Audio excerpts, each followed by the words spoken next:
A memorable moment for me in making In Another Life with Bilal is working on the song that we've referred to as Lunatic or Twisted Vigilante. Basically, one day I was with my 10-year-old daughter, and we always play in the studio. She plays drums. She's like, yeah, Daddy, I have a new beat. And then she said, boom, tat, tat, boom, boom, boom, boom, boom, tat, tat, doom, da, doom, doom, doom, tat, tat, too. I was like, yo, keep that beat going.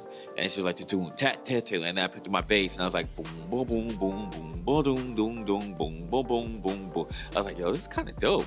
My daughter's named Tamika. I was like, yo, Tamika, this is kind of dope.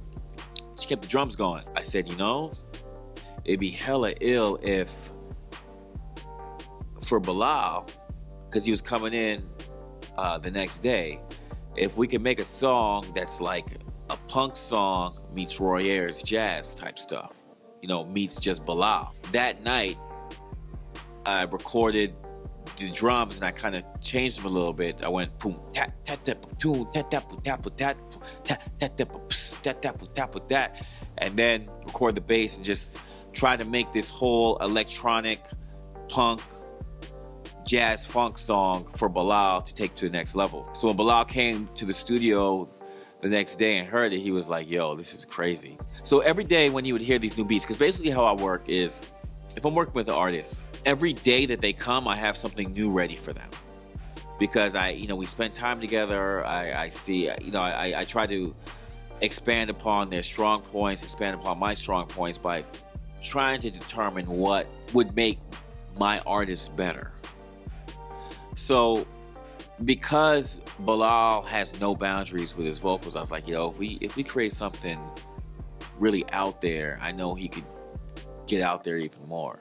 So when he came in to hear the song, the beat, he was tripping. And I was like, well, what does it make you feel like? I would always ask him that every day, every new beat. I was like, yo, what do you feel from this? He was like, I feel like a twisted vigilante, like the dude in Denver that killed all those people in the movie theater.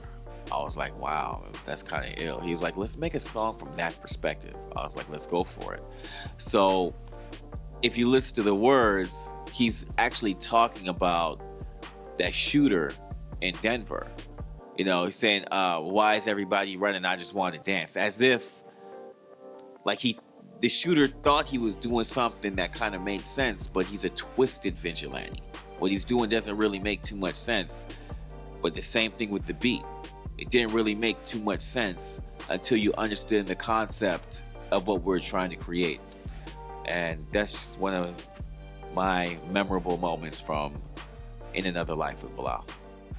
Winning on them, niggas was jumping from tables, from dressers onto his back, doing wrestling moves on him. So our saxophone player got fired by Mr. Brown. He couldn't play on the song, so he was just standing there like, okay, I guess I won't play. So at that time, me and Raphael was just like, oh God, is he gonna tell us not to play? And those new obstacles that I'm more concerned about are minority competition.